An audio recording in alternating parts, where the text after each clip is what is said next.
దిశ నిర్ధారణకు అంతిమ నిర్ణయం DNA టెస్ట్.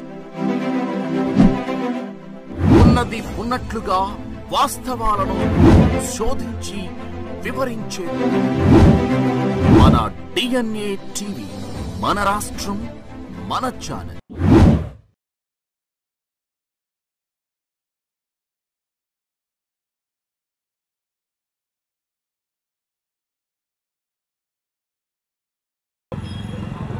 రెండు 2014లో ఆనాటి ముఖ్యమంత్రి మాన్యశ్రీ నారా చంద్రబాబు నాయుడు గారు ఉచిత ఇసుక విధానాన్ని అవలంబించి పేద బడుగు బలహీన వర్గాలందరికీ కూడా ఎంతో రోజువారీ కూలీ పనులు చేసుకునే వాళ్ళకి చేతి నిండా పని ఉండేటువంటి పరిస్థితులు చూసాం.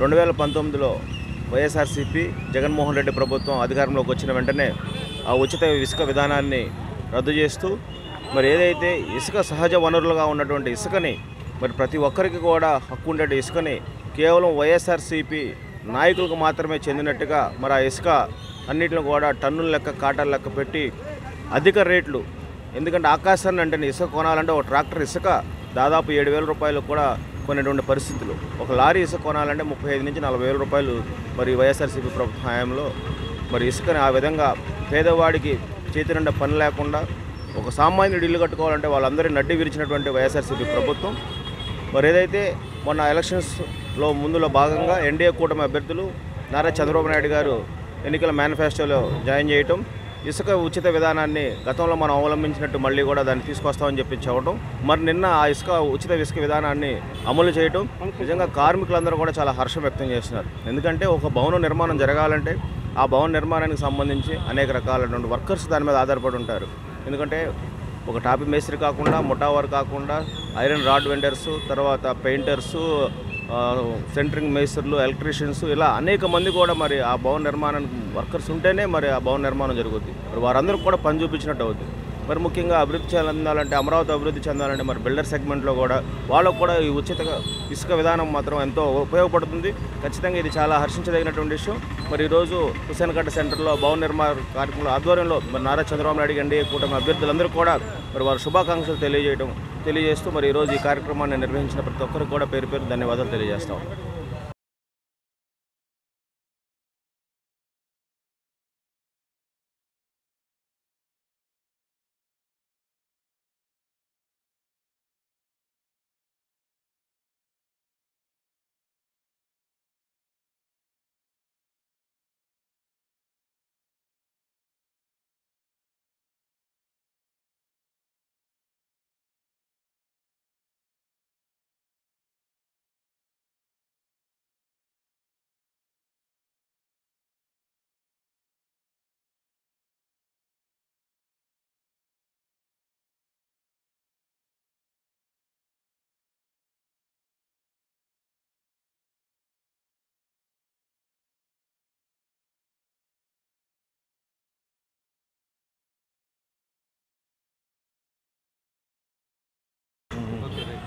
అందరికీ నమస్కారం.